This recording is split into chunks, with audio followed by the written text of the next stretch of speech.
Welcome to the Dialectic Feed, where we use AI to bring the most prominent philosophers back to life and have them share their views on our modern world. Like the video? Hit like, subscribe, and share your take. Good afternoon. I couldn't help but notice the tranquility with which you watch the fog roll over the hills. It is a rare thing to see someone so still in a city that usually moves with such frantic urgency. May I join you on this bench? For sure, man. There's hella room. Carl is really putting on a show today. Just kind of blanketing everything in that gray velvet, you know? No cap. It's the best time to just be. Carl. A friendly name for the mist. It suggests a familiarity with the environment that most commuters rushing to the financial district seem to lack. I have heard people use a specific term for those who seek to just be in this manner.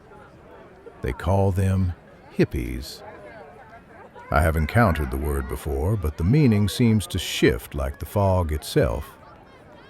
Since you seem to embody this spirit, would you be willing to explain to a stranger what a hippie actually is? Man, that's a heavy start. A hippie? I mean, people think it's just the tie-dye and the vintage threads, maybe some meditation or breath work. And yeah, we do that. But it's deeper. It's about being awake. It's about rejecting the whole vibe of the machine. You see all these people in the city, right? They're wired in 24/7, chasing that corporate bag, living like they're just parts in a giant engine. Being a hippie is about choosing to be a person instead of a gear. It's about peace, love, and just being free from the programming. You speak of the machine as if it were a living entity, or perhaps a trap. When you say it is a giant engine, do you mean literal technology, like the devices in everyone's hands, or something more abstract? It's both, man. It's the whole system. It's the way the world tries to turn your soul into data. It's the 9 to 5, the algorithms that tell you what to think, the way we've turned everything into a performance. The machine doesn't care about your why. It just wants you to function. It wants you to be a passive, purposeless, machine-conditioned animal. We're trying to unplug. We're trying to find a way to live that's actually human. I see.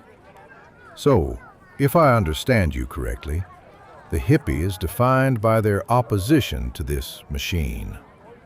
The hippie seeks to be human, while the machine seeks to make them mechanical. But if the hippie is defined only by what they reject, what is the actual substance of their life? You mentioned peace, love, and freedom. Are these the things that fill the space once you unplug from the machine? Exactly. That's the core. If you aren't feeding the machine, you're feeding your soul. You're putting out good energy, living in community with your tribe, and just letting love lead the way. It's about getting back to the natural flow. Then let us examine these 3 pillars, for they sound like noble goals. If we are to build a life on them, we must be sure we know what they are, lest we accidentally build our own different kind of machine without realizing it. Shall we start with peace? That peace is the goal, man. No more conflict, no more fighting the machine, just harmony. When you say peace, do you mean simply the absence of fighting? For instance, if 2 people in this park are sitting in silence because they are both asleep, would you say they are at peace? I mean, technically, but that's not really what I'm talking about. It's more of a feeling, like a positive vibes only kind of thing. It's when there's no friction. Friction is an interesting word. In mechanics, the very realm of the machine you dislike, friction is what allows a wheel to grip the road. Without friction, the wheel spins and the car stays still. Is it possible that some friction is necessary for movement or growth? If you and I disagreed on the meaning of a word, that would be a form of conflict, a lack of peace in your definition. Would you rather we both remained silent and peaceful, even if it meant we both remained ignorant? No, obviously talking is good. But I mean the bad stuff. Violence, hatred. The machine uses conflict to keep us divided. Peace is when we realize we're all one. So peace is a realization of unity. But tell me, if a man sees a person being harmed in the cuts of the city, and he intervenes with force to stop the attacker, has he broken the peace? That's a tough one. I mean, the violence is bad, but he's stopping a bigger bad. I guess he's trying to bring the peace back. If he uses violence to stop violence, is he a man of peace or a man of war? Or is it possible that peace is not just the absence of violence, but the presence of something else, perhaps justice? If peace is merely the absence of conflict, then the graveyard is the most peaceful place in San Francisco. But is that the kind of peace a hippie seeks? No way, man. That's hella dark. Peace should be alive. It should be vibrant. Then it seems your definition of peace is a bit fragile. If peace is only good vibes and the absence of friction, it cannot survive a single act of injustice. If you have to choose between being peaceful, doing nothing while someone is harmed, and being good, protecting someone through force, and these two things conflict, which one does the hippie choose? We choose the good, obviously, but we try to do it peacefully. Like, we protest or we use positive vibes to change the energy. But trying to be peaceful while the problem remains is a contradiction, is it not? If peace is your foundation, but you must abandon it the moment the world gets unpeaceful, then is peace really a foundation at all? Or is it just a luxury you enjoy when things are already going well? Is it possible you don't actually know what peace is, but only what it feels like when you are comfortable? I guess I always just assumed peace was the default if we all just stopped being extra. But the world is hella messy. I don't really have an answer for the violence thing, man. That is an honest admission. And if we cannot define peace in a way that holds up when the world is messy, then perhaps we don't know what peace is. We might just be using the word to describe a feeling of comfort. But comfort is not a philosophy. It is a physical state. Is the hippie merely a seeker of comfort? No, man. It's not about being comfortable. It's about the soul. It's about love. That's the real energy behind everything. Love is what fixes the friction. Then let us move to your second pillar. You say, love is the real energy. This is a very popular sentiment. I hear it in the songs playing from the speakers over by the skating rink. But tell me, what is this love that the hippie follows? Is it the same love you feel for a partner or a parent or a cold $17 burrito from a truck in the city? Man, you're tripping. It's universal love. It's seeing the divine in everyone. It's like, I love you, even though I just met you, because we're both part of the same cosmic flow. It's not about possessing someone. The machine wants us to possess things. Homes, cars, people. Love should be free. If love is universal and free, does that mean you love the person who built the machine as much as you love your closest friend? In theory, yeah. I mean, they're just lost, you know? They're stuck in the programming. They need love more than anyone. That is a very tall mountain to climb. But if love is spread equally over everyone in the world, like the fog over the avenues, does it not become very thin? If I love a stranger as much as I love my child, do I really love my child in any meaningful way? Or have I simply lowered the definition of love until it means polite indifference? It's not indifference. It's an expansion.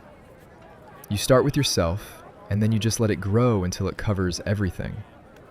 It's like when you're on a good vibe, everything looks beautiful. You say it grows. This reminds me of something a very wise woman once told me. Her name was Diotima, and she spoke of love not as a flat vibe that covers everything, but as a ladder, a way of climbing from the earth to something higher.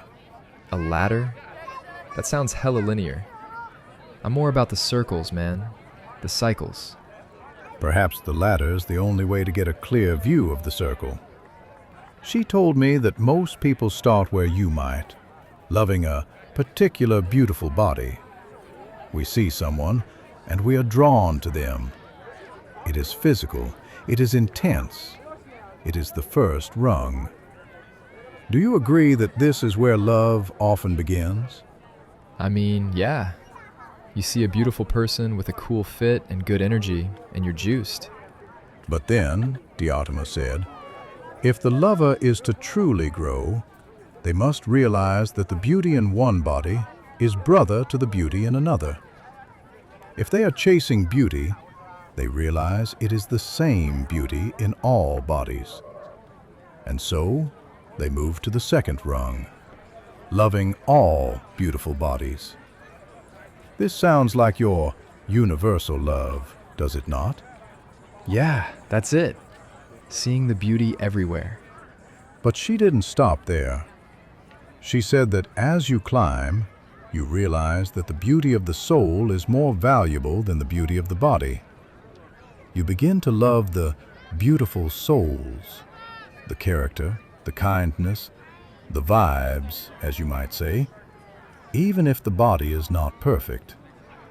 You fall in love with beautiful hearts and minds. Totally. That's what I'm saying. It's about the heart, man. That's the third rung? Yes. But here is where the climb becomes difficult for the hippie, perhaps. The next rung, Diotima said, is to love the beauty of laws and institutions. She argued that the same beauty we find in a soul can be found in the way a society is organized to be just and good. Can a hippie love a law or an institution? Oof. No way, man. Laws are just the machine's way of keeping us in line. Institutions are where the soul goes to die. That's not love, that's control.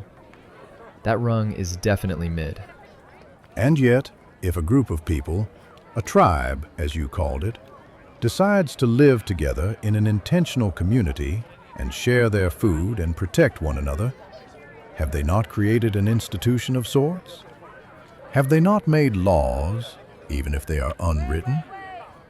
If you love the way your tribe cares for one another, are you not loving the beauty of that arrangement?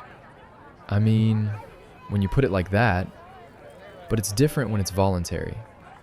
Diotima would say it is the same beauty, just at a higher level of organization. And from there, she says, you climb to the beauty of knowledge. And finally, you see beauty itself, a pure, unchanging thing that doesn't flower or fade. She taught me that love is the desire for the permanent possession of the good. It is not just a feeling we have, it is a tool we use to reach immortality. That's hella deep. But it feels like your ladder is trying to turn love into a science. Like, if I'm at the top, do I still care about the person next to me? Or am I just in love with some idea? I think I'm lost on the rungs, man. Diotima argued that by seeing the source of beauty, you are actually able to love the individual better, because you see them for what they truly are, rather than just a reflection of your own needs. But tell me, Leo, if you refuse to climb the ladder, if you stay on the rung of universal vibes, can you ever really know what love is? Or are you just swimming in the shallow end of the pool, afraid that the machine is waiting for you in the deep water? You're cornering me, man. I don't know. I always thought love was just easy. Like, it should just flow. If I have to study it or climb a ladder, It feels like I'm back in school. It feels like work. I guess I don't really have a foundation for it besides, I don't know, it feels good. And is feeling good a strong enough foundation for a life? Which brings us to your final and perhaps most important pillar, freedom. Freedom is everything. That's the whole point of dropping out. The machine wants to own your time, your thoughts, your body. To be a hippie is to be free to do whatever feels right, whenever it feels right. No schedules, no bosses, no shoulds. That's the only way to be real, no cap. This is a very powerful vision. Freedom from the machine. But let us look closer. You say freedom is doing whatever feels right. Suppose you are walking through the city and you see a bakery with a tray of fresh croissants. You are hella hungry. Your body says eat. It feels right to take one and eat it. Are you free in that moment? Well, I mean, you can't just steal. That messes with someone else's vibe. And the baker's got to eat too. Ah, so you are not free to do whatever feels right. You are limited by the vibe of the baker. So your freedom has a should attached to it. I should not steal. You have a responsibility to the baker. Okay, sure. Basic respect. But other than that, I'm free. I can sleep all day if I want. I can go to the park. I can do some psychedelics once to clear the head. I can just follow the flow. No one is the boss of me. Let us consider the flow. If a man has a strong impulse to sleep all day, and he follows it, is he the master of his day? Or is his sleepiness the master of him? He's doing what he wants. That's the definition of being the master. Is it? If a dog is hungry, it eats. If it is tired, it sleeps. If it sees a squirrel, it runs. Is a dog free? Or is it a slave to its biological impulses? Dogs are hella free, man. They don't have to pay rent or answer emails. But they also cannot choose to fast for a cause, or to stay awake to finish a poem, or to sacrifice their comfort for a friend. They must do what their body tells them. If a human only does what feels right in the moment, if they follow every hunger, every lust, every whim, how are they different from the dog? In fact, would they not be a slave to their own impulses? That's kind of a dark way to look at it. I thought being in tune with your impulses was being natural. Natural is another word like peace. Is it natural to have an infection? Yes. Is it natural to use medicine to cure it? Perhaps not. Medicine is a human invention, a machine of sorts. If you choose the natural infection over the artificial cure, are you being free, or are you just being a victim of nature? I mean, I'm gonna take the medicine. I'm not crazy. Then you are choosing reason over impulse. You are saying, my body wants to just lay here and be sick, but my mind knows I should take this pill to be healthy. This choice, this should, is a form of responsibility. You are responsible for your own health. Can you be truly free if you have no responsibility? I thought responsibility was the opposite of freedom. Responsibility is what the machine uses to guilt you into working a job you hate. You have a responsibility to your mortgage, your boss, your country. It's a trap. Those are external responsibilities. But what of internal responsibility? If you want to be a great musician, a GOAT, as they say now, must you not have the responsibility to practice every day, even when it doesn't feel right?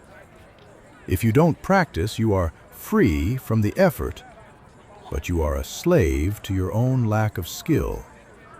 You will never be free to play the music you hear in your head. So you're saying To be actually free to do something, I have to be a slave to the work. That sounds hella backwards. Not a slave to the work, but a master of yourself. Real freedom, what some call effective freedom, requires mental equipment and intelligent self-control. Without it, you are just released from direct external obstructions. You are like a man let out of prison who has no money, no map, and no legs. He is free to leave, but he cannot go anywhere. Is that the freedom you want? No, that sounds mid. It sounds like being stuck. I guess I don't really have an answer for that either. I thought freedom was just having no walls. And yet, many people in this city, and many who call themselves hippies, are stuck in a cycle of following their impulses, thinking they are free because no one is telling them no. But they are telling themselves no every time they fail to pursue a higher goal because it's too hard. They are enslaved to routine and imprisoned within a monotonous round of their own desires. Are you free, Leo? Or are you just unsupervised? Man, I feel like I'm failing a test I didn't even know I was taking. I came here to just watch Carl and vibe, and now I feel like I don't even know who I am. I don't have a strong foundation for any of this.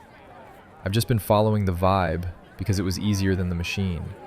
If it is a test, it is one you are giving yourself. I am merely the mirror. If the reflection is troubling, is it the mirror's fault? No, it's just, if peace is justice, and love is a ladder, and freedom is self-mastery, then being a hippie is hella hard. It's not just vibes, it's like a discipline. And I'm not sure I'm ready for that. And is there anything more human than discipline? The machine doesn't need discipline, it just needs programming. A clock doesn't choose to keep time, it has to.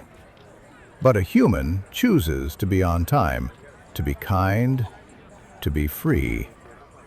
If you take away the choice and the struggle, you are just a passive, purposeless, machine-conditioned animal. Do you want to be a gear, or do you want to be the architect?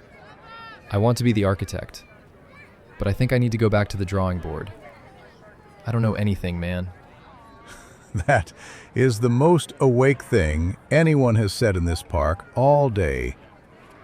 Shall we walk toward the hate? I hear the air is different there. This was the Dialectic Feed. If you like the video, be sure to hit like and subscribe, and share your thoughts on the comment section. Till next time.